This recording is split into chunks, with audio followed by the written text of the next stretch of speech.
Hi, this is Dr. Rushanandini, psychiatrist from Tanjavur. பொதுவாக சில பேர்கிட்ட வந்து மாஸ்டர் செக்அப் பண்ணுங்கன்னு சொல்லி கூட்டிட்டு போகும்போது அவங்களுக்கு ஒரே பயம் வரும். டாக்டர் கிட்ட ஏதோ ஒரு பிரச்சனைன்னு கூட்டிட்டு போகும்போது ஒரு பயம் வரும். அவங்க எதையாவது பார்த்து எதையாவது சொல்லிட்டாங்கன்னா என்ன பண்றது அப்படின்னு அவங்களுக்கு ஒரு பயம். அவங்களோட உடம்புல என்ன பிரச்சனை இருக்கு அப்படின்னு தெரிஞ்சுக்கிறதுக்கு அவங்களுக்கு விருப்பம் இல்லை அப்படின்றது தான் அந்த பயம். ஏன்னா அதை தெரிஞ்சுக்கிட்டா அது அவங்களுக்கு கஷ்டத்தை கொடுக்கும் அப்படின்றது. பட் நம்மளோட மனசையும் இதே மாதிரி நம்ம ஆராய்ஞ்சு பாக்குறதுக்கு பயப்படுறோம். அப்படிதானே? நம்ம மனசை ஆராய்ஞ்சு பார்த்து நம்ம வந்து இந்த விஷயத்துல கெட்டவனா இருந்துட்டா என்ன பண்றது, இந்த விஷயத்துல நம்ம ரொம்ப வீக்கா இருந்தா என்ன பண்றது அப்படின்ற ஒரு பயத்திலேயே நம்ம ஆராய்ஞ்சு பாக்குறது இல்லை. அது தப்பு.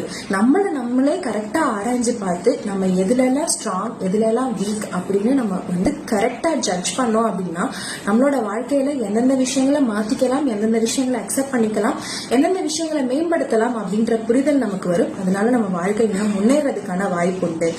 நம்ம வந்து ஒரு பழைய விஷயங்கள்லாம் வந்து இதெல்லாம் என்னால ஹேண்டிலே பண்ண முடியாது அப்படின்னு நினைச்சிருப்போம். பட் அந்த ஒரு பிரச்சனை வரும்போது நம்ம அதை அழகா ஹேண்டில் பண்ணிருப்போம். நம்மளை பார்த்து நமக்கே ஒரு வியப்படைகிற அளவுக்கு நம்ம அதை ஹேண்டில் பண்ணிருப்போம். ஸோ நிறைய விஷயங்களை நம்ம அண்டர் எஸ்டிமேட்டும் பண்ணி வச்சிருப்போம், நிறைய விஷயங்களை நம்ம ஓவர் எஸ்டிமேட்டும் பண்ணி வச்சிருப்போம்.